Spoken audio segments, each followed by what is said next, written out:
വിശദമായ റിപ്പോർട്ടുകളിലേക്ക് കടക്കാനുള്ള സമയമാണ്. കണ്ണൂർ പാനൂരിൽ ബോംബ് സ്ഫോടനത്തിൽ പരിക്കേറ്റ ഒരാൾ മരിച്ചിരിക്കുന്നു. മൂളിയാത്തോട് സ്വദേശി ഷെറിനാണ് മരിച്ചത്. പരിക്കേറ്റ ഒരാൾ ചികിത്സയിലാണ്.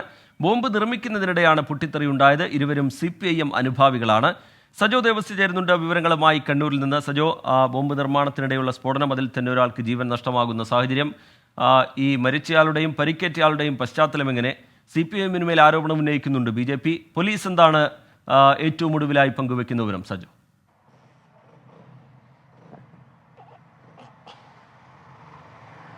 റിജിത്ത്, ഇന്ന് പുലർച്ചെ 1:30 പാനൂർ മൂളിയാത്തോട് നിർമ്മാണത്തിലിരിക്കുന്ന ഒരു വീടിന്റെ ടെറസിന് മുകളിൽ ഉഗ്രസ്ഫോടനമുണ്ടായത്. ബോംബ് നിർമ്മാണത്തിനിടെയാണ് ഈ സ്ഫോടനം ഉണ്ടായതെന്ന് പോലീസ് ഇതിനകം തന്നെ സ്ഥിരീകരിച്ചിട്ടുണ്ട്. CPIM അനുഭാവികളായ മൂളിയാത്തോട് കൈവേലിക്കൽ സ്വദേശികളായ വിനീഷ്, ഷെറിൻ എന്നിവർക്കായിരുന്നു ഗുരുതരമായി പരിക്കേറ്റത്. ഇരുവരെയും അതിന് പിന്നാലെ തന്നെ ആദ്യം പാനൂർ താലൂക്ക് ആശുപത്രിയിലും പിന്നീട് കണ്ണൂരിലെ വിംസ് ആശുപത്രിയിലേക്കും എത്തിക്കുകയും പരിക്ക് അതീവ ഗുരുതരമായതിനാൽ ഇരുവരെ പിന്നീട് കോഴിക്കോട് വിംസ് ആശുപത്രിയിലേക്ക് റെഫർ ചെയ്യുകയായിരുന്നു. ചികിത്സയിൽ കഴിയവെയാണ് കൈവേലിക്കൽ സ്വദേശിയായ ഷെറിൻ മരണത്തിന് കീഴടങ്ങിയത്. ഷെറിൻ്റെ നെഞ്ചിലും മുഖത്തും ഗുരുതരമായി പരിക്കേറ്റിരുന്നു. ശരീരത്തിൻ്റെ ചില ഭാഗങ്ങൾ തെറിച്ചു പോയിരുന്നു. ഇപ്പോഴും ചികിത്സയിൽ തുടരുന്ന ഷെറിൻ്റെയും കൈപ്പത്തിയും ചിതറിത്തെറിച്ചിരുന്നു. അതീവ ഗുരുതരമായി പരിക്ക്, അതായത് ഉഗ്രസ്ഫോടനമാണ് ഉണ്ടായത്. വിനീഷിൻ്റെ വീടിനോട് ചേർന്ന വിനീഷ് CPIM-ൻ്റെ മൂളിയാത്തോടെ പ്രാദേശിക നേതാവിൻ്റെ മകനാണ്. ഇരുവരും CPIM അനുഭാവികളാണ്.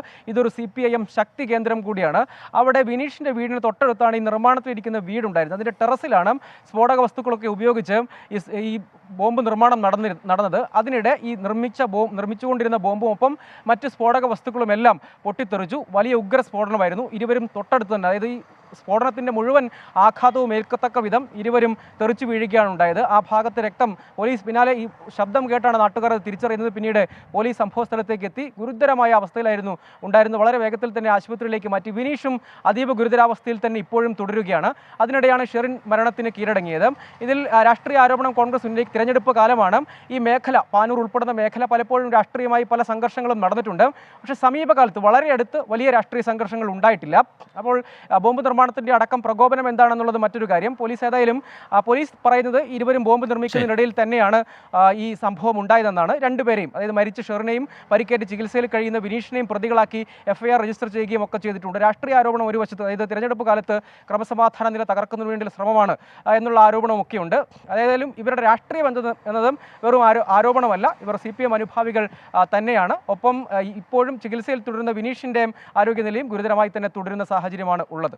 ശരി, സജോ ദേവസ്യ കണ്ണൂരിൽ നിന്ന് വിവരങ്ങൾ നൽകുകയായിരുന്നു. എന്തായാലും നടുക്കുന്ന വാർത്തയാണ് ഇന്ന് പുറത്തു വന്നത്. ഒരാൾക്ക് ജീവൻ നഷ്ടമായിരിക്കുന്നു. പരിക്കേറ്റ ഒരാൾ ഗുരുതരാവസ്ഥയിൽ ചികിത്സയിലാണ്. രണ്ടുപേരും CPIM അനുഭാവികളാണ്. ഇതുമായി ബന്ധപ്പെട്ടുള്ള രാഷ്ട്രീയ ആരോപണ പ്രത്യാരോപണങ്ങളും സജീവമായ അന്തരീക്ഷത്തിൽ നിൽക്കുന്നു. വിചിത്ര വിശ്വാസത്തിന്റെ വിവരങ്ങൾ പുറത്ത്.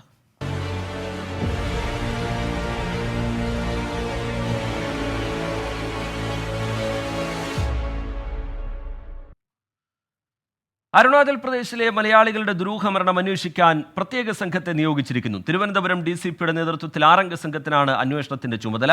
മരിച്ച നവീൻ പലരുമായും രഹസ്യഭാഷയിൽ ആശയവിനിമയം നടത്തിയെന്ന് അന്വേഷണ സംഘം കണ്ടെത്തിയിട്ടുണ്ട്. അന്യഗ്രഹ ജീവിതം സ്വപ്നം കണ്ടതടക്കം അന്വേഷണത്തിലെ ഞെട്ടിക്കുന്ന വിവരങ്ങളുടെ അടിസ്ഥാനത്തിലാണ് പ്രത്യേക സംഘത്തെ നിയോഗിച്ചത്. തിരുവനന്തപുരം DCPയുടെ മേൽനോട്ടത്തിലുള്ള സംഘത്തിൽ വട്ടിയൂർക്കാവ് SHO PS വിനോദാണ് അന്വേഷണ ഉദ്യോഗസ്ഥൻ.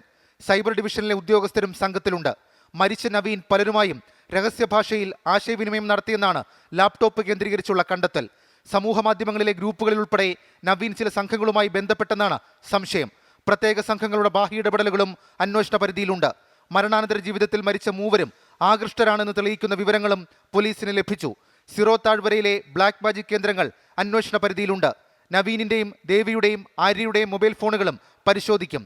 24 തിരുവനന്തപുരം. അരുണാചലിൽ മരിച്ച നിലയിൽ കണ്ടെത്തിയ ദമ്പതികളും സുഹൃത്തും വിചിത്ര വിശ്വാസങ്ങൾ പിന്തുടർന്നിരുന്നുവെന്ന് വ്യക്തമാക്കുന്ന തെളിവുകൾ അന്വേഷണ സംഘത്തിന് ലഭിച്ചിട്ടുണ്ട്. മരിച്ച ആര്യയുടെ ലാപ്ടോപ്പിൽ നിന്ന് അന്യഗ്രഹ ജീവിതത്തിൽ വിശ്വസിച്ചതിന്റെ തെളിവുകൾ കിട്ടി. നവീൻ പലരുമായും രഹസ്യഭാഷയിൽ ആശയവിനിമയം നടത്തിയെന്നും കണ്ടെത്തിയിട്ടുണ്ട്.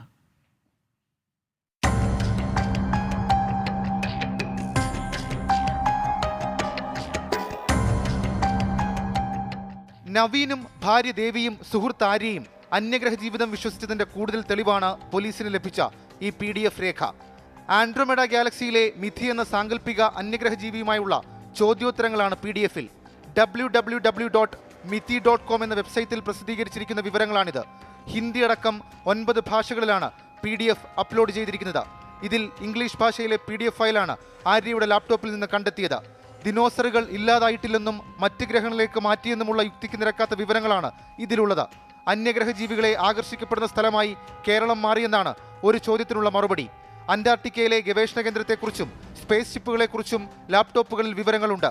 മറ്റു ഗ്രഹങ്ങളിലേക്ക് ആളുകളെ കൊണ്ടുപോകുന്ന സ്പേസ് ഷിപ്പുകളിൽ ഉൽക്കകളിൽ നിന്നുള്ള ആന്റി കാർബണാണ് സ്പേസ് ഷിപ്പുകളുടെ ഇന്ധനമെന്നും വിശദീകരിക്കുന്നു. വിചിത്ര വിശ്വാസങ്ങളടങ്ങിയ 466 പേജ് രേഖയിൽ പോലീസ് വിശദമായ അന്വേഷണം നടത്തി വരികയാണ്. 24 തിരുവനന്തപുരം. നോക്കാമിനി ലോക്സഭാ തെരഞ്ഞെടുപ്പ് വിശേഷങ്ങൾ. ICL FinCorp 24 ഇലക്ഷൻ സമർപ്പിക്കുന്നത് ICL FinCorp, the intelligent choice. Powered by Asset, responsibly yours. in association with Durashine Roof and Wall Sheets, ഒരു ടാറ്റ ബ്ലൂസ്കോപ്പ് സ്റ്റീൽ ഉൽപ്പന്നം.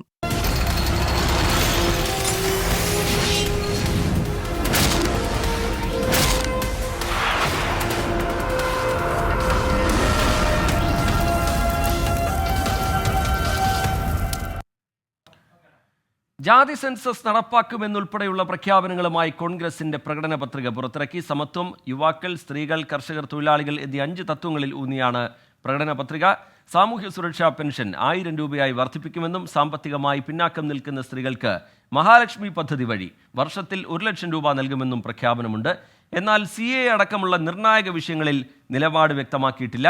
ജമ്മുകശ്മീരിന്റെ പ്രത്യേക പദവി പുനഃസ്ഥാപിക്കുന്നതിലും നിലപാട് പ്രകടന പത്രികയിൽ വ്യക്തമാക്കുന്നില്ല. വിവരങ്ങളുമായി ബൽറാം നെടുങ്ങാടി ചേരുന്നുണ്ട് ഡൽഹിയിൽ നിന്ന്. ബൽറാം, സ്ത്രീകളെ, യുവാക്കളെ, കർഷകരെ, തൊഴിലാളികളെയൊക്കെ ലക്ഷ്യമിട്ടുള്ള പ്രകടന പത്രിക, ജാതി സെൻസസ് നടപ്പാക്കും എന്നതുൾപ്പെടെയുള്ള പ്രധാനപ്പെട്ട പ്രഖ്യാപനങ്ങൾ. അപ്പോഴും കോൺഗ്രസിൽ നിന്ന് നമ്മൾ നിലപാട് വ്യക്തമാക്കും എന്ന് കരുതുന്ന ചില സുപ്രധാന വിഷയങ്ങളിൽ മൗനവും പാലിക്കുന്നുണ്ട് പ്രകടന പത്രിക. വിശദാംശങ്ങൾ എങ്ങനെയാണ് ബൽറാം?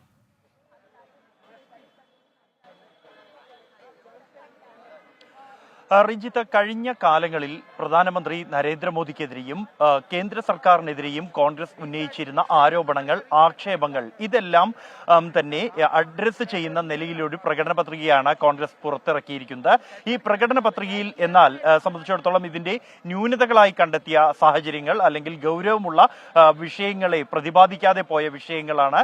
റിജിത്ത് സൂചിപ്പിച്ച പോലെ തന്നെ CAA കാര്യത്തിലുള്ള നിലപാടിൽ വ്യക്തതയില്ല. സമത്വത്തെക്കുറിച്ച് പൊതുവായി വിശാലമായി തന്നെ ഈ പ്രകടന പത്രിക സംസാരിക്കുമ്പോൾ CAA കാര്യത്തിൽ എന്ത് നിലപാട് സ്വീകരിക്കും എന്ന വ്യക്തത ഈ പ്രകടന പത്രികയിൽ ഇല്ല എന്നുള്ളതാണ് യാഥാർത്ഥ്യം. ഒപ്പം തന്നെ ജമ്മു കശ്മീരിന്റെ പ്രത്യേക പദവി റദ്ദാക്കിയതിനെതിരെ കടുത്ത വിമർശനം ഉന്നയിച്ചിരുന്ന കോൺഗ്രസ് എന്നാൽ ഈ പ്രകടന പത്രികയിൽ ജമ്മു കശ്മീരിന്റെ പൂർണ്ണ സംസ്ഥാന പദവി എത്രയും വേഗം പുനഃസ്ഥാപിക്കുമെന്ന് പറയുമ്പോൾ പ്രത്യേക പദവി പുനഃസ്ഥാപിക്കുന്ന കാര്യത്തിൽ യാതൊരു പരാമർശവും ഈ പ്രകടന പത്രികയിൽ ഇല്ല. ഒപ്പം തന്നെയാണ് കർഷകർ എന്നുള്ളത് ഈ 5 തത്വങ്ങളിൽ ഒന്നായി എടുത്ത ഒരു വിഷയമാണ്. ആ കാർഷിക കടങ്ങൾ എഴുതിത്തള്ളുന്ന കാര്യത്തിലും ഈ പ്രകടന പത്രികയിൽ പരാമർശിക്കുന്നില്ല, വ്യക്തതയില്ല ആ കാര്യത്തിൽ. എന്നാൽ കർഷകരുടെ കാർഷികോൽപ്പന്നങ്ങൾക്ക് മിനിമം അല്ലെങ്കിൽ കർഷകരുടെ മറ്റ് ആവശ്യങ്ങൾ ഉൾക്കൊള്ളുന്ന രീതിയിൽ കാർഷികോൽപ്പന്നങ്ങൾക്ക് മിനിമം താങ്ങുവില ഉറപ്പാക്കുന്ന രീതിയിൽ നിയമം കൊണ്ടുവരും എന്ന കാര്യം ഈ പ്രകടന പത്രികയിലുണ്ട്.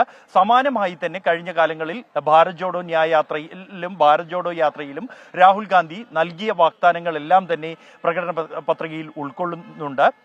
ഈ വലിയ വമ്പൻ വാഗ്ദാനങ്ങളെക്കാൾ കൂടുതലായി സാധാരണ ജനങ്ങളെ ബാധിക്കുന്ന വിഷയങ്ങൾ മുൻനിർത്തിക്കൊണ്ടുള്ളതാണ്. സാധാരണക്കാരെ മാത്രം ഉദ്ദേശിച്ചുകൊണ്ടുള്ള ഒരു പ്രകടന പത്രികയാണ് കോൺഗ്രസ് പുറത്തിറക്കിയിരിക്കുന്നത്. ഈ പ്രകടന പത്രികയ്ക്ക് ആമുഖമായി പ്രകടന പത്രികാ സമിതിയുടെ അധ്യക്ഷനും മുൻ ധനമന്ത്രിയുമായ P. ചിദംബരം നടത്തിയ ഈ ആമുഖ പ്രസംഗത്തിൽ തന്നെ 3 Wകളിൽ അടിസ്ഥാനമാക്കിയാണ് ഈ പ്രകടന പത്രിക എന്ന് വ്യക്തമാക്കിയിട്ടുണ്ട്. വർക്ക്, വെൽഫെയർ, വെൽത്ത് എന്നീ 3 തത്വങ്ങളാണ്.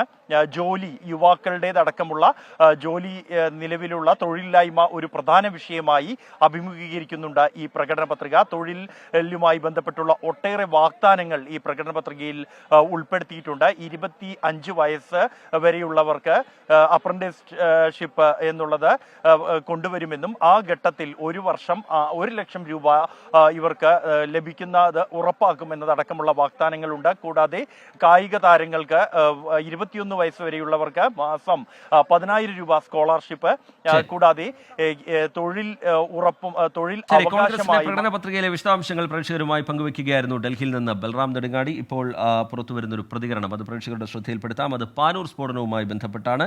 പ്രത്യേക അന്വേഷണം വേണം എന്നുള്ള ആവശ്യം കെ സുധാകരൻ മുന്നോട്ട് വയ്ക്കുകയാണ്. പോലീസ് അന്വേഷണം അട്ടിമറിക്കപ്പെടാൻ സാധ്യതയുണ്ട് എന്നുള്ള കാര്യം കൂടി അദ്ദേഹം ചൂണ്ടിക്കാട്ടുകയാണ്. സംസ്ഥാനത്ത് നാമനിർദ്ദേശ പത്രികകളുടെ സൂക്ഷ്മ പരിശോധന നടക്കുകയാണ്. 20 മണ്ഡലങ്ങളിലായി 290 സ്ഥാനാർത്ഥികളാണ് പത്രിക സമർപ്പിച്ചത്. വ്യാജ വീഡിയോ പ്രചാരണത്തിനെതിരെ ആലപ്പുഴയിലെ LDF സ്ഥാനാർത്ഥി എ മാരിഫ് ജില്ലാ പോലീസ് മേധാവിക്കും കളക്ടർക്കും പരാതി നൽകി. കോഴിക്കോട് ബൂത്ത് ലെവൽ ഓഫീസർ LDFന്റെ തെരഞ്ഞെടുപ്പ് പ്രചാരണത്തിനിറങ്ങി എന്ന ആക്ഷേപവുമായി UDF രംഗത്തെത്തി. സംസ്ഥാനത്ത് ലോക്സഭാ തെരഞ്ഞെടുപ്പ് ചിത്രം തെളിയുമ്പോൾ 20 മണ്ഡലങ്ങളിലായി 290 സ്ഥാനാർത്ഥികളാണ് പത്രിക സമർപ്പിച്ചത്. ആകെ 499 പത്രികകളാണ് ലഭിച്ചത്. നാമനിർദ്ദേശ പത്രിക പിൻവലിക്കുന്നതിനുള്ള സമയപരിധി തിങ്കളാഴ്ച അവസാനിക്കും. ഇതോടെ സ്ഥാനാർത്ഥി പട്ടികയ്ക്ക് അന്തിമ രൂപമാകും. വ്യാജ വീഡിയോ പ്രചാരണത്തിനെതിരെ ആലപ്പുഴയിലെ LDF സ്ഥാനാർത്ഥി എ മാരിഫ് ജില്ലാ പോലീസ് മേധാവിക്കും കളക്ടർക്കും പരാതി കൈമാറി. കോൺഗ്രസും BJPയും മത്സരിച്ച് വ്യാജ വീഡിയോ പ്രചരിപ്പിക്കുന്നതായി എ മാരിഫ്. വ്യാജ വീഡിയോ കോൺഗ്രസും BJPയും കൂടെ മത്സരിച്ച് പ്രചരിപ്പിച്ചുകൊണ്ടിരിക്കുകയാണ്. ആരാന്ന് വെച്ചാൽ പിടിക്കും. ഏതായാലും കോൺഗ്രസിന്റെ ഔദ്യോഗിക മീഡിയ വഴി വരെയും പ്രചരിപ്പിച്ചിരിക്കുകയാണ്. ഇത്തരത്തിൽ നെറികെട്ട രാഷ്ട്രീയ പ്രചരണമാണ്, വൃത്തികെട്ട പ്രചരണ രീതികളാണ് ഇവർ. ഇതുവരെ നമ്മൾ അങ്ങോട്ടൊന്നും ചെയ്തിട്ടില്ല, ചെയ്യാനും ഉദ്ദേശിക്കുന്നില്ല. Kozhikode booth level officer LDF സ്ഥാനാർത്ഥിയുടെ തെരഞ്ഞെടുപ്പ് പ്രചാരണത്തിനിറങ്ങിയെന്ന് കാണിച്ച് UDFും ജില്ലാ കളക്ടർക്ക് പരാതി നൽകി. കോഴിക്കോട് സൗത്ത് 4-ാം ബൂത്ത് BLO ലതാമോഹനെതിരെയാണ് പരാതി. വിവിധ ബ്യൂറോകൾക്കൊപ്പം 24 തിരുവനന്തപുരം. നാമനിർദ്ദേശ പത്രികകളുടെ സമർപ്പണം അത് പൂർത്തിയാകുമ്പോൾ പ്രധാന സ്ഥാനാർത്ഥികൾക്ക് അപരന്മാരുടെ ഭീഷണിയും ചെറുതല്ല. കോഴിക്കോട്ടും വടകരയിലും LDF UDF സ്ഥാനാർത്ഥികൾക്ക് 3 വീതം അപരന്മാരുണ്ട്. കോട്ടയത്തെ UDF സ്ഥാനാർത്ഥി ഫ്രാൻസിസ് ജോർജിന് 2 അപരന്മാരാണുള്ളത്. വയനാട്ടിൽ ഒരു സ്ഥാനാർത്ഥിക്കും അപരന്മാർ ഇല്ല. 3 മുന്നണികളിലെയും പ്രധാനപ്പെട്ട സ്ഥാനാർത്ഥികൾക്കെതിരെയെല്ലാം അപരന്മാർ മത്സരരംഗത്തുണ്ട്. വടകര UDF സ്ഥാനാർത്ഥി ഷാഫി പറമ്പിലിന് അതേ പേരിൽ ഒരു അപരൻ. കൂടാതെ BSP സ്ഥാനാർത്ഥിയുടെ പേരും ഷാഫി. LDF സ്ഥാനാർത്ഥി KK ശൈലജയ്ക്കാവട്ടെ Shailaja K, Shailaja KK, Shailaja P എന്നിങ്ങനെ 3 അപരർ. കണ്ണൂരിൽ LDF സ്ഥാനാർത്ഥി MV ജയരാജന്റെ പേരിനോട് സാമ്യമുള്ള 3 പേരാണ് പത്രിക നൽകിയത്.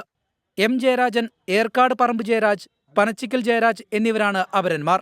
UDF സ്ഥാനാർത്ഥി കെ സുധാകരനെതിരെ 2 അപരന്മാരാണ് രംഗത്തുള്ളത്. മള്ളന്നൂർ സ്വദേശി സുധാകരൻ, മാമ്പ സ്വദേശി കെ സുധാകരൻ എന്നിവരാണ് അപരന്മാർ. കോട്ടയത്തെ UDF സ്ഥാനാർത്ഥി ഫ്രാൻസിസ് ജോർജിന് 2 അപരന്മാരാണുള്ളത്. അതിൽ ഒരാൾ CPIM പ്രവർത്തകനും. ലോക്കൽ കമ്മിറ്റി അംഗം എന്ന് പറയുമ്പോൾ അവിടുത്തെ CPIM പോലൊരു പാർട്ടിയിൽ അങ്ങനെ ആരും കയറി വെറുതെ ഒരു അച്ചടക്കമില്ലാതെ ഒന്നും അങ്ങനെ നിൽക്കില്ല, ധൈര്യപ്പെടില്ല അങ്ങനെ നിൽക്കാനായിട്ട്. ആ ലോക്കൽ കമ്മിറ്റി അംഗത്തിനെതിരെ പാർട്ടി നടപടി സ്വീകരിക്കേണ്ടതാണ്. അവർ നടപടി സ്വീകരിക്കുമല്ലോ എന്ന് നോക്കാം. കോഴിക്കോടുമുണ്ട് LDF UDF സ്ഥാനാർത്ഥികൾക്കായി 3 വീതം അപരന്മാർ. UDF സ്ഥാനാർത്ഥി MK Raghavan അപരന്മാരായി N Raghavan, P Raghavan, T Raghavan എന്നിവരാണ് കളത്തിൽ. LDF സ്ഥാനാർത്ഥി എളമരം കരീമിന് അപരന്മാരായി അബ്ദുൽ കരീം എന്ന പേരിൽ 3 പേർ. പൊന്നാനിയിൽ LDF സ്ഥാനാർത്ഥി KS ഹംസയ്ക്ക് അപരന്മാരായി ഹംസ കടവണ്ടിയും ഹംസയും UDF സ്ഥാനാർത്ഥി MP അബ്ദുസമദ് സമദാനിക്ക് അപരനായി അബ്ദുസമദുമുണ്ട്. കൊല്ലത്ത് NK പ്രേമചന്ദ്രന് അപരനായി പ്രേമചന്ദ്രൻ നായർ. മാവേലിക്കരയിൽ കൊടിക്കുന്നിൽ സുരേഷിന് അപരനായി സുരേഷ് കുമാർ. തിരുവനന്തപുരത്ത് ശശി തരൂരിനെതിരെ S ശശിയും ആറ്റിങ്ങലിൽ അടൂർ പ്രകാശിനെതിരെ പ്രകാശ് S, പ്രകാശ് PL എന്നിവരും അപരന്മാരായി പത്രിക നൽകിയിട്ടുണ്ട്. 24 തിരുവനന്തപുരം. സംസ്ഥാനത്ത് തെരഞ്ഞെടുപ്പ് പ്രചാരണം ചൂടുപിടിക്കുമ്പോൾ ചില പുതിയ വിഷയങ്ങൾ കൂടി സജീവമായി പ്രചാരണ വിഷയമായി മാറുകയാണ്. SDPI പിന്തുണയെ ചൊല്ലി LDF UDF പോര് ഇപ്പോഴും തുടരുകയാണ്. SDPIയുമായി രഹസ്യബന്ധം വേണമെന്ന നിലപാടാണ് കോൺഗ്രസിനെന്ന് CPI സംസ്ഥാന സെക്രട്ടറി ബിനോയ് വിശ്വം കുറ്റപ്പെടുത്തി. SDPI പിന്തുണ വേണ്ടെന്ന് പ്രതിപക്ഷ നേതാവ് VD സതീശൻ ഇന്നും ആവർത്തിച്ചു. UDFന് പിന്തുണ പ്രഖ്യാപിച്ച SDPI നിലപാടിനെതിരെ തുടക്കം മുതൽ ഉന്നയിക്കുന്ന രൂക്ഷ വിമർശനം തുടരുകയാണ് LDF. പിന്തുണ കോൺഗ്രസ് നിരസിച്ചെങ്കിലും CPM വിമർശനത്തിൽ നിന്ന് പിന്നോട്ടില്ല. RSSന്റെ മുസ്ലിം പതിപ്പാണ് SDPI.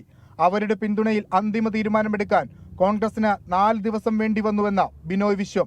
SDPI സത്യം പറഞ്ഞാൽ ചുരുക്കി പറയട്ടെ, അത് മുസ്ലിം RSS ആണ്. SDPI പരസ്യമായി പ്രഖ്യാപിച്ചു ഞങ്ങൾ ഇത്തവണ UDFനെ പിന്താങ്ങും. ആ പ്രഖ്യാപനം വന്നിട്ട് ദിവസങ്ങൾ 3 കഴിഞ്ഞപ്പോഴും അവസാനം 4-ാം നാളിൽ നേരം വെളുത്തപ്പോൾ അവർ പറയുന്നു ഞങ്ങൾക്ക് SDPI വോട്ട് വേണ്ട എന്ന്. ആരോപണങ്ങൾ തള്ളിയ പ്രതിപക്ഷ നേതാവ് CPIMനെ വെല്ലുവിളിച്ചു. അവിടെ ഇതിനേക്കാൾ വ്യക്തതയോടുകൂടി കേരള രാഷ്ട്രീയത്തിൽ ഒരു രാഷ്ട്രീയ പാർട്ടിയും ഒരു പ്രസ്ഥാനവും ഒരു മുന്നണിയും ഇതുപോലെ തെരഞ്ഞെടുപ്പ് ഘട്ടത്തിൽ ഇത്തരം വർഗീയ നിലപാടുള്ള ആളുകളുടെ പിന്തുണ വേണ്ട എന്നുള്ള ധീരമായ ഒരു നിലപാട് സ്വീകരിച്ചിട്ടില്ല. ഒരു പാർട്ടിയും സ്വീകരിച്ചിട്ടില്ല. CPM-നൊക്കെ ധൈര്യമുണ്ട് മുട്ടുപറയ്ക്ക് അങ്ങനെ പറയാൻ. UDF പിന്തുണ നിരസിച്ചതോടെ സംസ്ഥാന കമ്മിറ്റി ചേർന്ന ശേഷം തുടർ തീരുമാനമെടുക്കുമെന്ന് SDPI നേതൃത്വം വ്യക്തമാക്കി. 24 കൊച്ചി.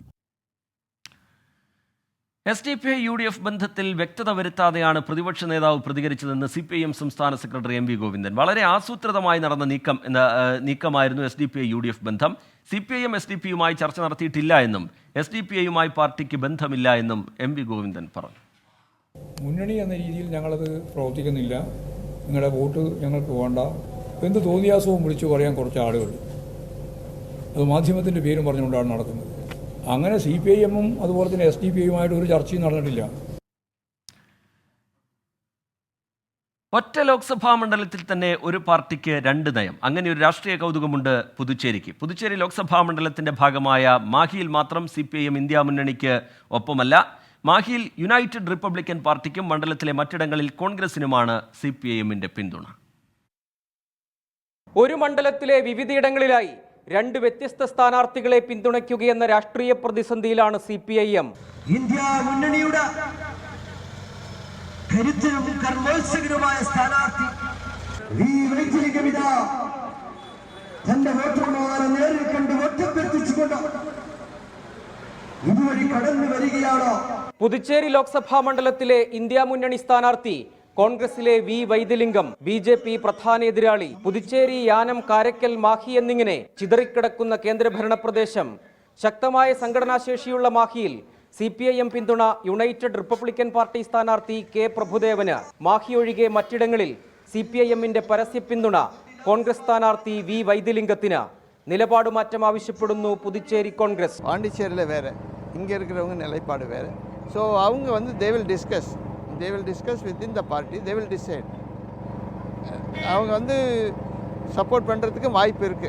UDF-ഉം LDF-ഉം ഇഞ്ചോടിഞ്ച് പൊരുതുന്ന വടകര ലോക്സഭാ മണ്ഡലത്തിനകത്തെ ചെറുതുരുത്താണ് പുതുച്ചേരിയുടെ ഭാഗമായ മാഹി. മാഹി മുറിച്ചു കടക്കാതെ വടകരയിലെ സ്ഥാനാർത്ഥികൾക്ക് മണ്ഡലത്തിലെ എല്ലായിടങ്ങളിലും പ്രചരണത്തിനെത്താനാകില്ല. രാഷ്ട്രീയ തിരിച്ചടി ഭയമാണ് വ്യത്യസ്ത നിലപാടിന് CPIM-നെ പ്രേരിപ്പിച്ചത്. 24 കണ്ണൂർ. ഗുഡ് ആഫ്റ്റർനൂണിലേക്ക് വീണ്ടും ഇടവേള കഴിഞ്ഞ് തിരികെ എത്തുമ്പോൾ കമന്റ് ബോക്സിലേക്ക് ഒന്ന് പോവുകയാണ്. ഒരുപാട് പ്രതികരണങ്ങൾ പ്രേക്ഷകരുടെ ഭാഗത്തു നിന്ന് വിവിധ വാർത്തകളുമായി ബന്ധപ്പെട്ട്, വിവിധ വിഷയങ്ങളുമായി ബന്ധപ്പെട്ട് കാണാൻ കഴിയുന്നുണ്ട്. ഇന്ന് കമന്റുകൾ വളരെ കുറച്ചാണ് വായിച്ചത് എന്നുള്ള പരാതിയുമുണ്ട്.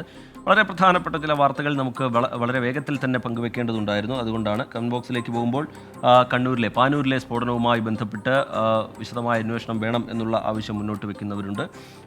ഈ തെരഞ്ഞെടുപ്പ് കാലത്താണത് അത്തരത്തിലൊരു സംഭവം എന്നുള്ളത് അതിൻ്റെ ഗൗരവം കൂട്ടുന്നുമുണ്ട്. എന്തായാലും തെരഞ്ഞെടുപ്പ് കമ്മീഷൻ അടക്കം പരാതി നൽകും എന്നുള്ള കാര്യം കോൺഗ്രസ് ഈ ഘട്ടത്തിൽ വ്യക്തമാക്കിയിട്ടുണ്ട്. മറ്റൊന്ന്, ഈ കാട്ടുമൃഗങ്ങളുടെ ആക്രമണം, അതുമായി ബന്ധപ്പെട്ടുള്ള വാർത്തകൾ തുടർച്ചയായി വരുന്നു. ജീവൻ നഷ്ടമാകുന്ന നിലയിലേക്ക് കാര്യങ്ങൾ പോകുന്നു. ഗൗരവത്തോടുകൂടി അധികൃതർ അതിനെ കാണുന്നില്ല എന്നുള്ള വിമർശനം പവിത്രൻ ബാതിരാപ്പറ്റിയെ പോലുള്ള പ്രേക്ഷകർ മുന്നോട്ട് വയ്ക്കുന്നുണ്ട്. മറ്റൊന്ന്, അപരന്മാരുടെ ഭീഷണിയുമായി ബന്ധപ്പെട്ടാണ് ചില പൊതുവായ പ്രതികരണങ്ങൾ കാണാൻ കഴിയുന്നത്. നമ്മളൊക്കെ വലിയ രാഷ്ട്രീയ പ്രബുദ്ധതയുള്ള ജനങ്ങളാണ് കേരളത്തിലേത്. അങ്ങനെ അപരന്മാരുടെ സാന്നിധ്യമൊന്നും വലിയ ഭീഷണിയായി പ്രധാനപ്പെട്ട സ്ഥാനാർത്ഥികൾക്ക് മാറില്ല എന്ന് നമുക്ക് കരുതാം. എന്തായാലും ഒരുപാട് പ്രതികരണങ്ങൾ കാണുന്നുണ്ട്. പ്രേക്ഷകർ അഭിപ്രായങ്ങൾ അറിയിക്കുന്നത് തുടരുക. അടുത്ത റിപ്പോർട്ടിലേക്ക് നമ്മൾ കടക്കുന്നു. നീതി ലഭിക്കാൻ വൈകരുതെന്ന് കോടതി.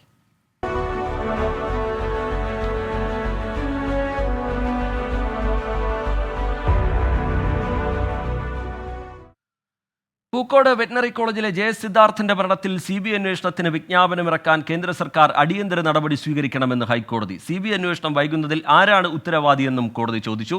കാലതാമസമുണ്ടായതിനാൽ ഇരയ്ക്ക് നീതി കിട്ടിയില്ല എന്നും കോടതി വ്യക്തമാക്കി. അന്വേഷണം CBI ഏറ്റെടുക്കണമെന്നാവശ്യപ്പെട്ട് സിദ്ധാർത്ഥന്റെ പിതാവ് ജയപ്രകാശാണ് ഹൈക്കോടതിയെ സമീപിച്ചത്. സംസ്ഥാന സർക്കാർ അന്വേഷണത്തിന് ഉത്തരവിട്ടെന്ന് നിരീക്ഷിച്ച ജസ്റ്റിസ് ബച്ചു കുര്യൻ തോമസിന്റെ ബെഞ്ച് ക്ലറിക്കൽ നടപടികൾ വൈകുന്നത് അന്വേഷണം ഏറ്റെടുക്കാൻ തടസ്സമാണോ എന്ന് ചോദിച്ചു. തുടർന്നാണ് CBI അന്വേഷണത്തിന് വിജ്ഞാപനമിറക്കാൻ കേന്ദ്ര സർക്കാരിന് നിർദ്ദേശം നൽകിയത്. ഫയലുകൾ CBIക്ക് കൈമാറുന്നതിൽ സംസ്ഥാന സർക്കാർ കാലതാമസം വരുത്തരുതെന്നും കോടതി വ്യക്തമാക്കി. കേസിൽ കേന്ദ്ര സർക്കാർ അടക്കമുള്ള എതിർകക്ഷികൾക്ക് നോട്ടീസ് അയക്കാനും കോടതി നിർദ്ദേശിച്ചു. മുഖ്യമന്ത്രിക്ക് നൽകിയ പരാതിയുടെ അടിസ്ഥാനത്തിൽ അന്വേഷണം CBIക്ക് വിട്ട് മാർച്ച് 9-ന് അഡീഷണൽ ചീഫ് സെക്രട്ടറി ഉത്തരവിറക്കിയെങ്കിലും രേഖകൾ കൈമാറിയിരുന്നില്ല. ഹർജി ചൊവ്വാഴ്ച വീണ്ടും പരിഗണിക്കും. 24 കൊച്ചി. ICU പീഡനക്കേസിൽ അതിജീവിതയെ പിന്തുണച്ച സീനിയർ നഴ്സിംഗ് ഓഫീസർ PB അനിതയെ ഇന്നും ജോലിയിൽ പ്രവേശിപ്പിച്ചില്ല. അനിതയുടെ സമരം 5-ാം ദിവസവും തുടരുകയാണ്. അനിതയെ പിന്തുണച്ച് അതിജീവിതയും സമരപ്പന്തലിലേക്ക് എത്തുന്നത് നമ്മൾ കണ്ടു. അതേസമയം അനിതയെ കുറ്റപ്പെടുത്തി ആരോഗ്യമന്ത്രി വീണ ജോർജ് രംഗത്തെത്തി. അനിത ഡ്യൂട്ടിയിലുണ്ടായിരുന്നപ്പോഴാണ് വീഴ്ച സംഭവിച്ചത്. വീഴ്ച വരുത്തിയ എല്ലാവർക്കുമെതിരെ ഒരുപോലെയാണ് നടപടിയെടുക്കുന്നതെന്നും ആരോഗ്യമന്ത്രി വ്യക്തമാക്കി. സൂപ്പർവൈസറി ലാബ്സ് ഉണ്ടായിട്ടുള്ള ആളുകൾക്കെതിരെ നടപടി സ്വീകരിക്കണമെന്നുള്ള ഡയറക്ടറുടെ റിപ്പോർട്ടിന്റെ അടിസ്ഥാനത്തിലാണ് ഈ നടപടി സ്വീകരിച്ചിട്ടുള്ളത്. ഇക്കാര്യം കോടതിയെ ബോധ്യപ്പെടുത്തും. കോടതി പറയുന്നതനുസരിച്ച്, ഇപ്പോൾ കോടതി എന്താണോ പറയുന്നത് അതനുസരിച്ചിട്ട് കോടതി ഈ വ്യക്തിയെ അവിടെ തിരിച്ചെടുക്കണമെന്ന് പറയുകയാണെങ്കിൽ, ഇവിടെ പോസ്റ്റ് ചെയ്യണമെന്ന് പറയുകയാണെങ്കിൽ പോസ്റ്റ് ചെയ്യും. ഇക്കാര്യം കൂടി കോടതിയെ ബോധ്യപ്പെടുത്തും. എന്നാൽ തനിക്ക് വീഴ്ച സംഭവിച്ചിട്ടില്ല എന്നാണ് PB അനിതയുടെ നിലപാട്. അതിജീവിതയ്ക്ക് പരിഗണന ലഭിച്ചില്ല. അവർക്കൊപ്പം നിൽക്കുകയാണ് താൻ ചെയ്തതെന്നും അനിത 24-നോട് വ്യക്തമാക്കി. എന്ത് വീഴ്ചയാണ് അവര് തന്നെ പറയട്ടെ, എന്ത് വീഴ്ചയാണ് എന്റെ കയ്യിൽ നിന്ന് സംഭവിച്ചിട്ടുള്ളതെന്ന് പറയട്ടെ. ഇത് ഞാൻ ഹൈക്കോടതിയിൽ നിന്ന് ഞാൻ തന്നെ വല്ലല്ലോ പറഞ്ഞു. ഹൈക്കോടതിയും ഞാൻ ഒരു ഡിസിപ്ലിനറി ആക്ഷൻ എടുക്കേണ്ട വ്യക്തിയല്ല എന്ന് വ്യക്തമായിട്ട് ഗവൺമെന്റ് പ്ലീഡർ പറഞ്ഞതാണ്. പിന്നെ ഞാൻ എന്ത് വീഴ്ചയാണ് അവര് ഈ DMEയുടെ ഉത്തരവിൽ കാണിക്കുന്നത്? നിരുത്തരപരവും ഏകോപനവും ഇല്ലാത്ത പ്രവർത്തനം. ഞാൻ എന്റെ ഉത്തരവാദിത്തമാണ് നിറവേറ്റിയത്. ഈ രോഗി എന്നോട് ഇങ്ങനെ ഒരു കംപ്ലൈന്റ് പറഞ്ഞപ്പോൾ ഞാൻ അത് മേലധികാരികളെ അറിയിക്കുകയാണ്. ഞാൻ മൂടി വെക്കുകയൊന്നും ചെയ്തിട്ടില്ല. കോഴിക്കോട്ട് നിന്ന് മിഥില ബാലൻ ചേരുന്നുണ്ട് വിവരങ്ങളുമായി. മിഥില, ഹൈക്കോടതി അടക്കം ഇടപെട്ട വിഷയമാണ്. അനുകൂലമായി കോടതി ഇടപെട്ടിട്ടും തനിക്ക് നീതി കിട്ടുന്നില്ല എന്നുള്ള വിമർശനം ശക്തമാക്കുന്നു അനിത. അതുപോലെ സമരം 5-ാം ദിവസത്തിലാണ്. സർക്കാർ എന്താണ് ഈ വിഷയവുമായി ബന്ധപ്പെട്ട് ഇനി സ്വീകരിക്കാൻ പോകുന്ന നിലപാട് മിഥില?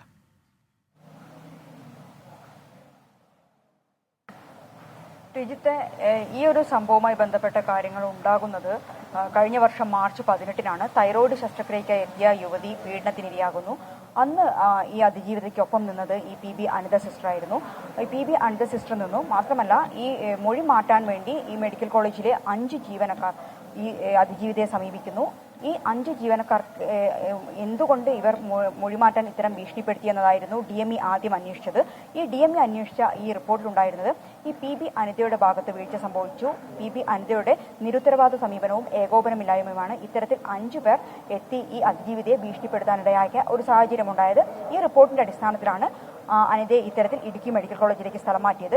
ഈ സ്ഥലമാറ്റ ഉത്തരവിനെതിരെ ആദ്യം ട്രിബ്യൂണലിനെ സമീപിച്ചു. പിന്നീടാണ് ഹൈക്കോടതിയെ സമീപിച്ചത്. ഹൈക്കോടതിയിൽ നിന്ന് അനുകൂല ഉത്തരവ് കിട്ടുന്നു. ഈ അനുകൂല ഉത്തരവ് കിട്ടി ഇത്ര ദിവസമായിട്ടും ഇവർക്ക് ഇതുവരെ ജോലിയിൽ പ്രവേശിക്കാൻ കഴിഞ്ഞിട്ടില്ല. 5-ാമത്തെ ദിവസത്തിലാണ് ഇന്ന് അവരുടെ ഒരു സമരം നിൽക്കുന്നത്. ഈ ആരോഗ്യവകുപ്പ് പറയുന്നത്, അല്ലെങ്കിൽ കോഴിക്കോട് മെഡിക്കൽ കോളേജ് അധികൃതർ പറയുന്നത്, ഇവർക്ക് DME തലത്തിൽ, അതായത് ഉന്നത തലത്തിൽ നിന്നും ഇവരെ പ്രവേശിപ്പിക്കാനുമായി ബന്ധപ്പെട്ട അനുമതി അല്ലെങ്കിൽ അറിയിപ്പ് ഇതുവരെ ലഭിച്ചിട്ടില്ല. അതുകൊണ്ടാണ് നിയമന ഉത്തരവ് അല്ലെങ്കിൽ വീണ്ടും പ്രവേശിക്കാനുള്ള അനുമതി ഇങ്ങനെ വൈകി പോകുന്നത്. ആരോഗ്യമന്ത്രി പറഞ്ഞ ഒരു കാര്യം, ഇവരുടെ ഭാഗത്ത് വീഴ്ചയുണ്ടായി. ഈ വീഴ്ച ഉണ്ടായ സാഹചര്യത്തിലാണ് ഇവർക്കെതിരെ നടപടിയെടുത്തതും ഇവരെ ഇടുക്കി മെഡിക്കൽ കോളേജിലേക്ക് മാറ്റിയതും. ഇനി ഇവർ നിയമ നടപടിയുമായി മുന്നോട്ട് പോകാൻ തന്നെയാണ് അനിത സിസ്റ്ററുടെ തീരുമാനം. ഇതുമായി ബന്ധപ്പെട്ട് കോടതി അലക്ഷ്യത്തിന് ഇവിടെ ഹൈക്കോടതിയെ സമീപിച്ചിട്ടുണ്ട്. ആ ഹർജി തിങ്കളാഴ്ച കോടതി പരിഗണിക്കും. ആരോഗ്യവകുപ്പ് അന്ന് ആ ഒരു ഹർജി പരിഗണിക്കുന്ന സമയത്ത് എന്താണ് സംഭവിച്ചത് എന്നത് കൃത്യമായി ആരോഗ്യവകുപ്പ് കോടതിയെ അറിയിക്കുമെന്നാണ് വീണ ജോർജ് പറഞ്ഞിട്ടുള്ളത്. അങ്ങനെയെങ്കിൽ എന്താണ് അന്ന് DME തലത്തിൽ നടന്ന അന്വേഷണം ഉൾപ്പെടെ ഇതുമായി ബന്ധപ്പെട്ട് ഇതുവരെ നടന്ന അന്വേഷണ കാര്യങ്ങളും മറ്റുമായിരിക്കും ആരോഗ്യവകുപ്പ് കോടതിയെ അറിയിക്കുക. അതേസമയം തന്നെ നേരത്തെ സൂചിപ്പിച്ചതുപോലെ തന്നെ തന്റെ ഭാഗത്ത് വീഴ്ച സംഭവിച്ചിട്ടില്ല, അതിജീവിതയ്ക്ക് വേണ്ട സുരക്ഷ താൻ ഇവിടെ നൽകിയിട്ടുണ്ട്. പക്ഷേ ഇത്തരമൊരു പീഡനം ഉണ്ടായ സമയത്ത് അതിജീവിതയെ പ്രത്യേകം സംരക്ഷിക്കേണ്ടത് ആശുപത്രി അധികൃതരുടെ ഉത്തരവാദിത്തമാണ്. അത് അവർ നിറവേറ്റിയിട്ടില്ല. അതേ ഒരു വിമർശനം തന്നെയാണ് അതിജീവിതയും പറയുന്നത്. തനിക്ക് ആരോഗ്യവകുപ്പിന്റെ ഭാഗത്ത് നിന്ന് ഇതുവരെ നീതി ലഭിച്ചിട്ടില്ല, തനിക്ക് ഇവിടെ ഈ പീഡനത്തിന് ശേഷം തനിക്ക് സംരക്ഷണം ലഭിച്ചിട്ടില്ല എന്ന ഒരു വിമർശനവും കുറ്റപ്പെടുത്തലും തന്നെയാണ് അതിജീവിതയുടെ ഭാഗത്തും ഉണ്ടായത്.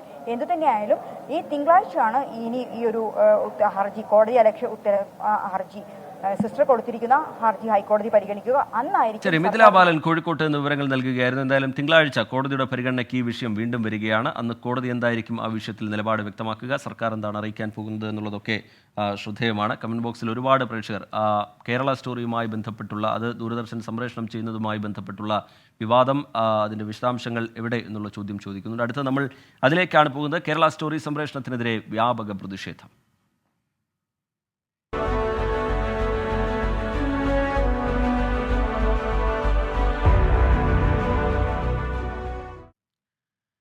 വിവാദ സിനിമ ദ കേരള സ്റ്റോറി ദൂരദർശനിൽ സംപ്രേഷണം ചെയ്യുന്നതിനെതിരെ പ്രതിഷേധം ശക്തം. പെരുമാറ്റച്ചട്ട ലംഘനമെന്ന് കാണിച്ച് പ്രതിപക്ഷ നേതാവ് വി ഡി സതീശനും CPIM-ഉം തെരഞ്ഞെടുപ്പ് കമ്മീഷന് പരാതി നൽകി. സിനിമ സംപ്രേഷണം ചെയ്യുന്നതിൽ പ്രതിഷേധിച്ച് തിരുവനന്തപുരം ദൂരദർശൻ കേന്ദ്രത്തിലേക്ക് DYFI മാർച്ച് നടത്തി. വിലക്കേർപ്പെടുത്തണമെന്ന് പറയുന്നവർ അഭിപ്രായങ്ങളെ പേടിയുള്ളവരാണെന്ന് വി മുരളീധരൻ പറഞ്ഞു. ഒരിടവേളയ്ക്ക് ശേഷം കേരള സ്റ്റോറി വീണ്ടും ചർച്ചയാവുകയാണ്. തെരഞ്ഞെടുപ്പ് അടുത്തിരിക്കെ ഔദ്യോഗിക മാധ്യമമായ ദൂരദർശനെ രാഷ്ട്രീയമായി ഉപയോഗിക്കുന്നു എന്നാണ് ആക്ഷേപം. കേന്ദ്ര നടപടി പെരുമാറ്റച്ചട്ടങ്ങളുടെ ലംഘനമെന്ന് ചൂണ്ടിക്കാട്ടി CPIM-ഉം പ്രതിപക്ഷ നേതാവും തെരഞ്ഞെടുപ്പ് കമ്മീഷന് പരാതി നൽകി. കേരളത്തെ അപമാനിക്കുന്ന ഒരു സിനിമയാണത്. തെരഞ്ഞെടുപ്പ് കമ്മീഷൻ ഇക്കാര്യത്തിൽ ഇടപെട്ട് അടിയന്തരമായി നടപടികൾ സ്വീകരിക്കുമെന്ന് ഞങ്ങൾ പ്രതീക്ഷിക്കുകയാണ്. സിനിമ പ്രദർശിപ്പിക്കുന്നതിൽ തെറ്റില്ലെന്നും വിമർശിക്കുന്നവർ അഭിപ്രായങ്ങളെ പേടിക്കുന്നവരെന്നും കേന്ദ്രമന്ത്രി വി മുരളീധരൻ. കേന്ദ്ര തീരുമാനത്തിൽ പ്രതിഷേധിച്ച് DYFI ദൂരദർശൻ കേന്ദ്രത്തിലേക്ക് പ്രതിഷേധ മാർച്ച് നടത്തി.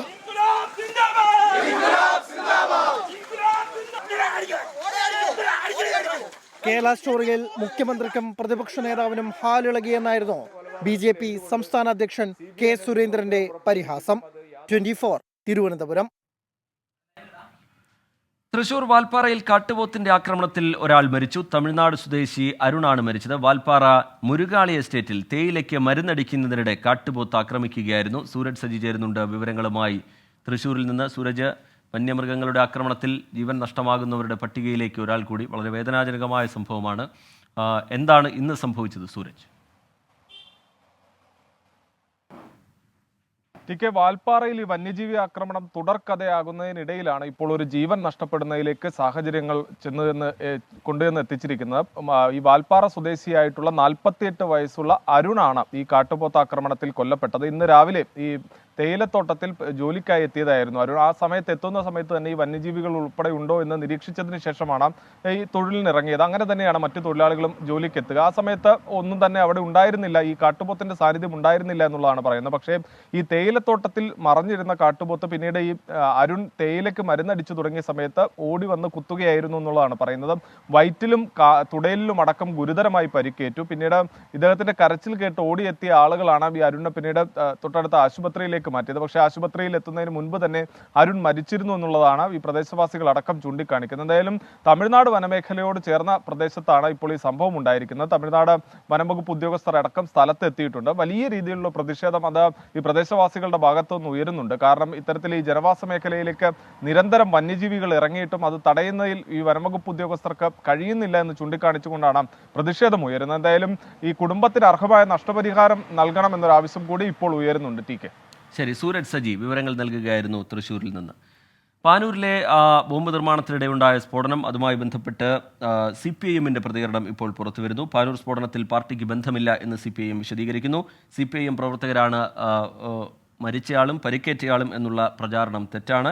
മരിച്ച ഷെറിനും പരിക്കേറ്റ വിനീഷും CPIM പ്രവർത്തകരെ ആക്രമിച്ച കേസിൽ ഉൾപ്പെടെ പ്രതികളാണ് എന്നാണ് CPIM പാനൂർ ഏരിയ കമ്മിറ്റി വിശദീകരിക്കുന്നത്. പാർട്ടി തള്ളിപ്പറഞ്ഞവരാണ്. സമഗ്രമായ അന്വേഷണം ഈ വിഷയത്തിൽ വേണം എന്നുള്ള ആവശ്യം CPIM മുന്നോട്ട് വയ്ക്കുകയാണ്. മൂന്നാറിലെ ജനവാസ മേഖലയെ വിറപ്പിച്ച് വീണ്ടും പടയപ്പ. മാട്ടുപ്പെട്ടി നെട്രിക്കുടിയിൽ കൃഷി നശിപ്പിച്ചു. RRT സംഘം സ്ഥലത്തെത്തി.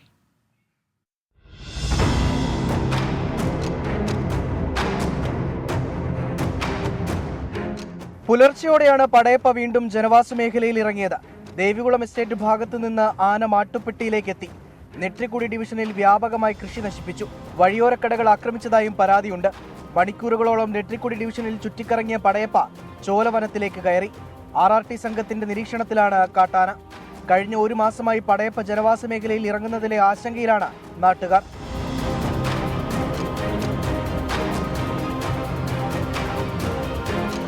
മൂന്നാർ മേഖലയിൽ ഉൾവനമില്ലാത്തതാണ് കാട്ടാനയെ തുരത്തുന്നതിൽ വനം വകുപ്പ് നേരിടുന്ന വെല്ലുവിളി. ഡ്രോൺ നിരീക്ഷണം ഉൾപ്പെടെ തുടരുകയാണ്. 24 ഇടുക്കി. വയനാട്ടിലെ മലയാളം അധ്യാപക നിയമനത്തിൽ കർശന നിർദ്ദേശങ്ങളുമായി സുപ്രീം കോടതി. ഈ മാസം 10-നകം നിയമനം നടത്തണം എന്നാണ് നിർദ്ദേശം. R. രാധാകൃഷ്ണൻ ചേരുന്നുണ്ട് വിവരങ്ങളുമായി ഡൽഹിയിൽ നിന്ന്. RK, ഒരു കോടതി ഇടപെടലിന്റെ പശ്ചാത്തലം എങ്ങനെ? ഇപ്പോൾ കോടതി ഈ വിഷയത്തിൽ വ്യക്തമാക്കുന്ന കാര്യങ്ങൾ എങ്ങനെയാണ്? RK. ശ്രീജിത്ത്, 2011 PSC ലിസ്റ്റ് പ്രകാരം 4 പേരുടെ നിയമനം നടത്താനായിട്ടായിരുന്നു കോടതിയുടെ ഉത്തരവ്. കഴിഞ്ഞ വർഷം ഒക്ടോബറിലാണ് ഈ വിധി വന്നത്. പക്ഷേ അതിനുശേഷം തുടർ നടപടിയൊന്നും ഉണ്ടായില്ല. അതിന് പിന്നാലെയാണ് ഈ ഉത്തരവ് പാലിച്ചില്ല എന്ന് കാട്ടിക്കൊണ്ട് ഈ കോടതിയലക്ഷ്യ ഹർജി സമർപ്പിക്കപ്പെട്ടത്. ഈ കോടതിയലക്ഷ്യ ഹർജിയിൽ പൊതുവിദ്യാഭ്യാസ പ്രിൻസിപ്പൽ സെക്രട്ടറി, ഡയറക്ടർ, വയനാട് വിദ്യാഭ്യാസ ഡെപ്യൂട്ടി സെക്രട്ടറി ഇങ്ങനെയുള്ളവരാണ് ഇതിന്റെ ഭാഗമായിട്ട് പ്രതി ചേർക്കപ്പെട്ടിരുന്നത്, കക്ഷി ചേർക്കപ്പെട്ടിരുന്നത്. ഇവർക്കെതിരായിട്ടാണ് ഇപ്പോൾ കോടതിയുടെ ഭാഗത്തു നിന്ന് രൂക്ഷമായിട്ടുള്ള വിമർശനം ഉണ്ടായിരിക്കുന്നത്. നിയമനം 10-ാം തീയതിക്ക് മുമ്പേ നടത്തണം എന്നുള്ള നിർദ്ദേശമാണ് നൽകിയിരിക്കുന്നത്. ഉദ്യോഗാർത്ഥികളായിട്ടുള്ള Avinash T, Raji PR, Johnson EV, Shima M എന്നിവരാണ് ഈ കോടതിയെ അലക്ഷ്യ ഹർജി സമർപ്പിച്ചത്. ഇവർക്ക് വേണ്ടി അഭിഭാഷകനായിട്ടുള്ള ദിലീപ് പുഴക്കോട്ടാണ് ഹാജരായത്. ശരി, ആർ രാധാകൃഷ്ണൻ ഡൽഹിയിൽ നിന്ന് വിവരങ്ങൾ നൽകുകയായിരുന്നു. തെരഞ്ഞെടുപ്പ് കാലത്ത് കരുവന്നൂർ വിഷയത്തിൽ ED കൂടുതൽ നടപടികളിലേക്ക് കടക്കുന്ന പശ്ചാത്തലം, അതിനിടയിൽ കരുവന്നൂരുമായി ബന്ധപ്പെട്ട് എന്താണ് ഇന്ന് സംഭവിച്ചത് എന്നുള്ളതിലേക്കാണ് ഇനി നമ്മൾ പോകുന്നത്. കരുവന്നൂർ സഹകരണ ബാങ്ക് തട്ടിപ്പ് കേസിൽ CPIM തൃശൂർ ജില്ലാ സെക്രട്ടറി MM വർഗീസിനെ ED വീണ്ടും ചോദ്യം ചെയ്തു. CPIMന് രഹസ്യ അക്കൗണ്ടുകൾ ഇല്ല എന്ന് MM വർഗീസ് വിശദീകരിച്ചു. കൗൺസിലർ PK ഷാജനും ഇന്ന് ചോദ്യം ചെയ്യലിന് ഹാജരായി. കരുവന്നൂർ സഹകരണ ബാങ്കിൽ CPIMന് 5 രഹസ്യ അക്കൗണ്ടുകളുണ്ടെന്നാണ് എൻഫോഴ്സ്മെന്റ് ഡയറക്ടറേറ്റിന്റെ കണ്ടെത്തൽ. ഈ രഹസ്യ അക്കൗണ്ടുകളുടെ വിവരങ്ങൾ തെരഞ്ഞെടുപ്പ് കമ്മീഷനും റിസർവ് ബാങ്കിനും ധനകാര്യ മന്ത്രാലയത്തിനും ED കൈമാറിയിരുന്നു. ഇതിന് പിന്നാലെയാണ് കേസിൽ കൂടുതൽ CPIM നേതാക്കളെ ഉൾപ്പെടെ ED ചോദ്യം ചെയ്യുന്നത്. കഴിഞ്ഞ ദിവസം നോട്ടീസ് നൽകിയതിന് പിന്നാലെയാണ് തൃശൂർ ജില്ലാ സെക്രട്ടറി MM വർഗീസ് ഇന്ന് EDക്ക് മുന്നിൽ ഹാജരായത്.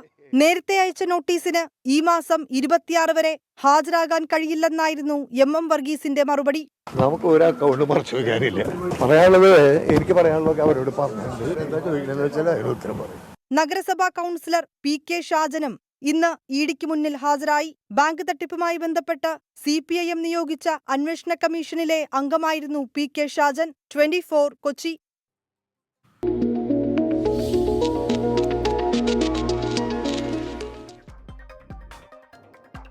Good afternoon. മാർക്കറ്റ് വ്യൂവിലേക്ക് സ്വാഗതം. ആദ്യം ബിസിനസ് ഹെഡ്ലൈൻസ്.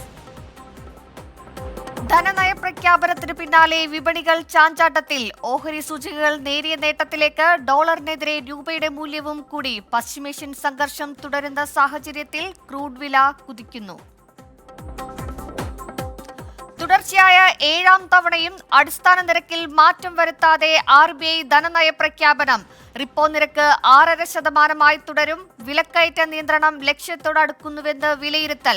ഭക്ഷ്യവിലക്കയറ്റം വെല്ലുവിളിയായി തുടരുന്നുവെന്ന് RBI ഗവർണർ. വാഹന വായ്പകളുടെ പ്രതിമാസ തവണകളിൽ മാറ്റം വരില്ല. തുടർച്ചയായ 3ാം വർഷവും 7%-ലേറെ സാമ്പത്തിക വളർച്ച പ്രതീക്ഷിക്കുന്നതായി ശക്തികാന്ത ദാസ്. രാജ്യാന്തര വിപണികളിലെ വിലക്കുറവിന്റെ ചുവട് പിടിച്ച സംസ്ഥാനത്തും സ്വർണ്ണവിലയിൽ നേരിയ കുറവ്. പവന് 360 രൂപ കുറഞ്ഞു. ഇന്നത്തെ വില ഗ്രാമിന് 6415 രൂപയും പവന് 51,320 രൂപയും. US ഫെഡറൽ റിസർവ് പലിശ നിരക്ക് കുറയ്ക്കില്ലെന്ന സൂചന വില കുറയാൻ കാരണമായെന്ന് വിലയിരുത്തൽ. റഷ്യൻ ക്രൂഡ് ഇറക്കുമതി കുറയ്ക്കാൻ ഇന്ത്യയോട് ആവശ്യപ്പെട്ടിട്ടില്ലെന്ന് US. റഷ്യ വൻ വിലക്കിഴിവ് വാഗ്ദാനം ചെയ്യുന്നത് നിരീക്ഷിച്ചു വരികയാണെന്ന് അമേരിക്കൻ ട്രഷറി ഡിപ്പാർട്ട്മെന്റ്. ഇന്ത്യൻ കമ്പനികൾക്ക് ബാരലിന് $60 വരെ റഷ്യൻ ക്രൂഡ് ഇറക്കുമതി സാധ്യമെന്നും US. UPI വഴി ക്യാഷ് ഡിപ്പോസിറ്റ് മെഷീനുകളിൽ പണം നിക്ഷേപിക്കാൻ RBI അനുമതി. തീരുമാനം ക്യാഷ്ലെസ് ഡിപ്പോസിറ്റ് സൗകര്യം നൽകുന്നതിന്റെ ഭാഗമായി ഫിൻടെക് കമ്പനികൾക്ക് മെച്ചപ്പെട്ട സേവനം നൽകാനാവുമെന്നും RBI ഗവർണർ ശക്തികാന്ത ദാസ്.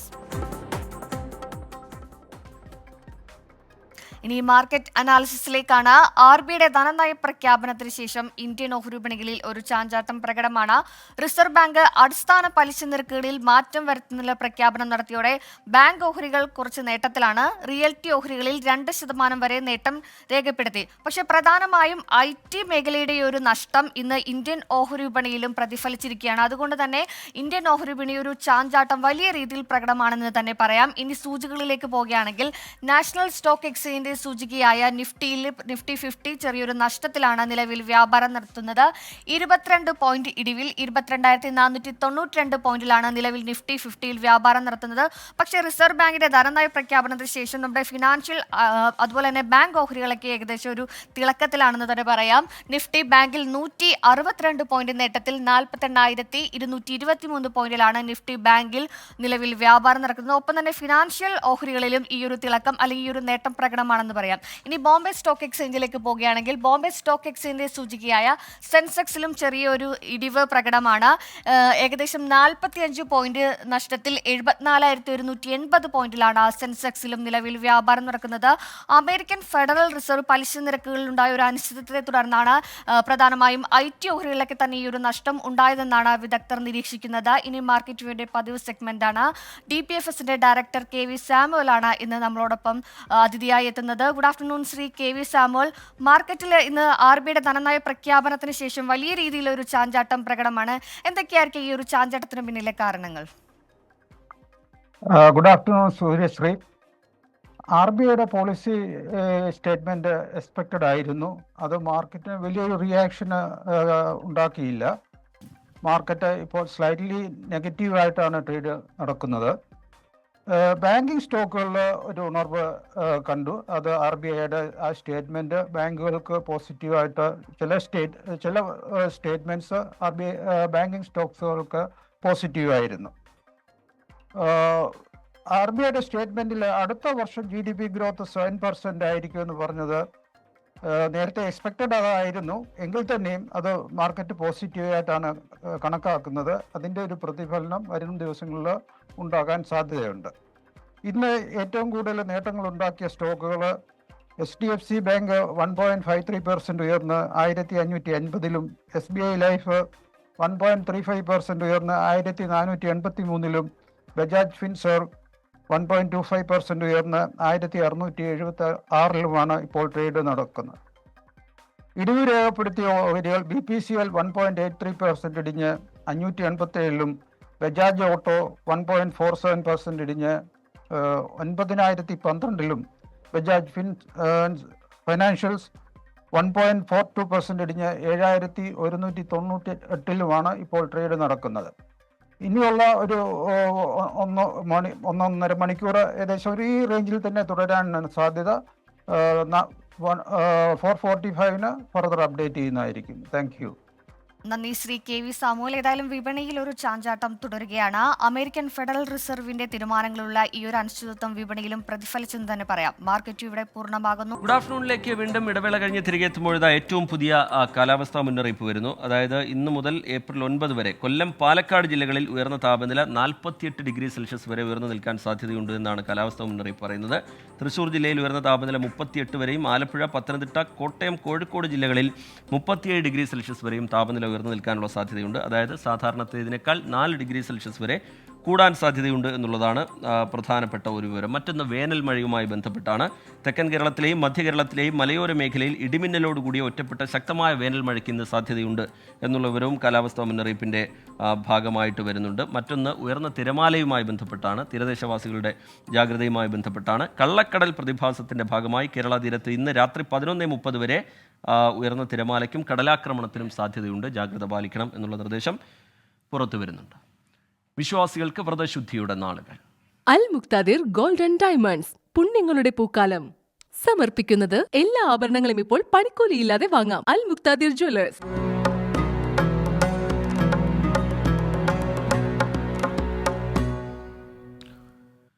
നോമ്പ് തുറക്കാനായി മലപ്പുറം വേങ്ങര ഇരുകുളത്തെത്തിയാൽ നല്ല ഔഷധ ഗുണമുള്ള മസാല കഞ്ഞി കുടിക്കാം. ഇരുകുളം ജുമാ മസ്ജിദാണ് ഈ കഞ്ഞി തയ്യാറാക്കുന്നത്. ദിവസവും 1000-ലധികം ആളുകളാണ് ഇവിടെ എത്തുന്നത്.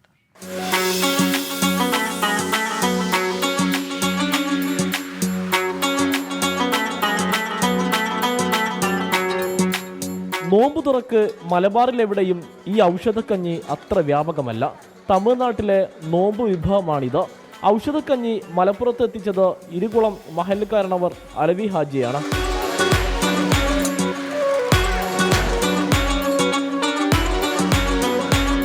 തമിഴ്നാട്ടിൽ ഒരു 10 കൊല്ലം ഉണ്ടായിരുന്നു. അവിടെ നിന്നാണ് ഈ കഞ്ഞി കുടിച്ചെന്ന് ശീലിച്ചത്. അന്ന് മുതലേ ഞാൻ വിചാരിക്കുന്നുണ്ടായിരുന്നു നമ്മുടെ നാട്ടിൽ എന്തുകൊണ്ട് ഈ കഞ്ഞി കൊണ്ടുവന്നൂടാന്ന്. അങ്ങനെയാണ് ഇപ്പോൾ ഈ റമദാനിക്കാണ് അത് കൊണ്ടുവരാൻ പറ്റിയത്. മട്ടൻ കഞ്ഞി, പിന്നെ ബീഫ് കഞ്ഞി, മസാല കഞ്ഞി, അങ്ങനെ 3 കഞ്ഞിയാണ് ഇവിടെ നമ്മൾ ഈ 10 ദിവസത്തിനുള്ളിൽ കൊടുത്തത്.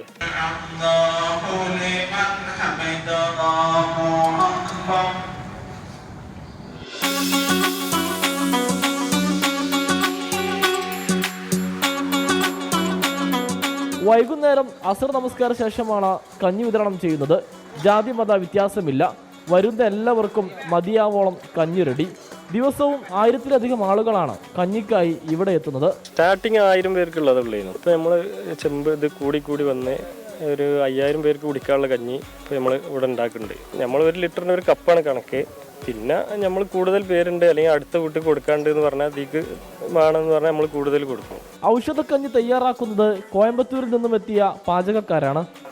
പട്ട, ഗ്രാമ്പ്, ഏലക്കായ്, പിന്നെ ഇഞ്ചി, വെളുത്തുള്ളി, പിന്നെ മഞ്ഞൾപ്പൊടി, മല്ലിയില, പുതിന, അങ്ങനെയുള്ള കാര്യങ്ങളൊക്കെയാണ് ചേരുന്നത്. മെയിനായിട്ട് ഇതിൽ ബിരിയാണി അരിയാണ് ഉപയോഗിക്കുന്നത്. ഇതിൽ ക്ഷീണം കാര്യങ്ങളൊക്കെ നോമ്പ് തുറന്നു കഴിച്ചു കഴിഞ്ഞാൽ ക്ഷീണം കാര്യങ്ങളൊക്കെ മാറിക്കിട്ടും. അതേപോലെ എത്ര പ്രായമുള്ള ആൾക്കാർക്കും ഇത് ധൈര്യത്തിൽ കുടിക്കാം. ചിലവ് കൂടുതലാണ് മസാലക്കഞ്ഞിക്ക്. എങ്കിലും റംദാൻ 30 വരെ കഞ്ഞി വിതരണം ചെയ്യാനാണ് പള്ളി കമ്മിറ്റിയുടെ തീരുമാനം. 24 തിരൂർ. നോക്കാമിനി ഇന്നത്തെ നോമ്പുതുറ സമയം. അൽ മുക്താദിർ ഗോൾഡൻ ഡയമണ്ട്സ് നോമ്പുതുറ സമയം സമർപ്പിക്കുന്നത് എല്ലാ ആഭരണങ്ങളും ഇപ്പോൾ പണിക്കൂലിയില്ലാതെ വാങ്ങാം. അൽ മുക്താദിർ ജ്വല്ലേഴ്സ്.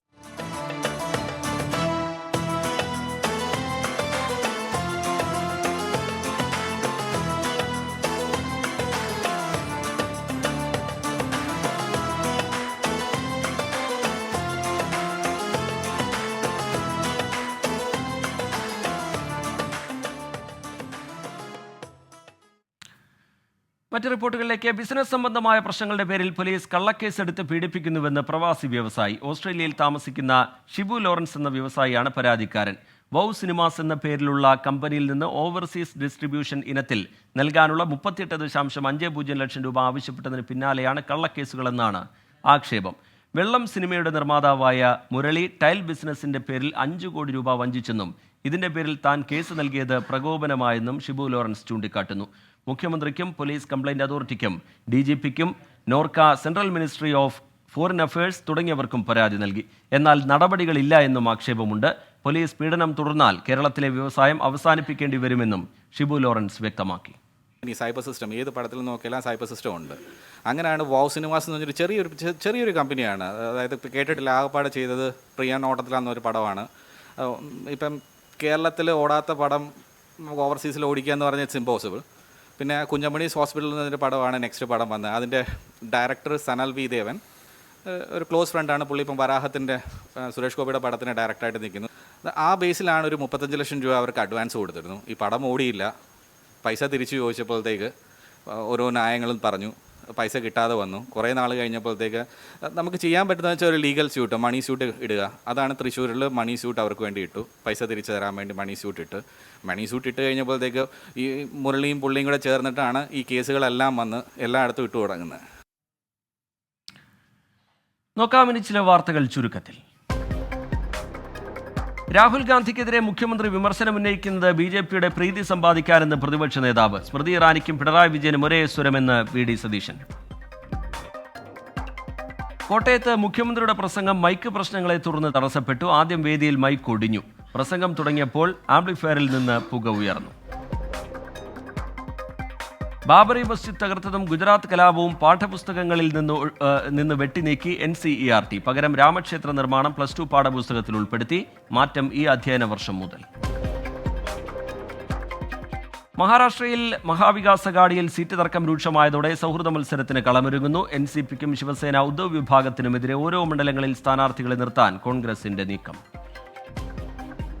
തൃശൂർ മൂർക്കനാട് ഉത്സവത്തിനിടെ ഉണ്ടായ സംഘർഷത്തിൽ മരണം 2. കത്തിക്കുത്തേറ്റ് ചികിത്സയിലായിരുന്ന സന്തോഷ് മരിച്ചു. കേസിൽ ഇതുവരെ പിടിയിലായത് 6 പേർ. IPLൽ വിജയവഴിയിൽ തിരിച്ചെത്താൻ ചെന്നൈ സൂപ്പർ കിങ്സ് ഇന്നിറങ്ങും. എതിരാളികൾ സൺറൈസേഴ്സ് ഹൈദരാബാദ്. പോരാട്ടം രാത്രി 7:30 ഹൈദരാബാദിന്റെ തട്ടകത്തിൽ.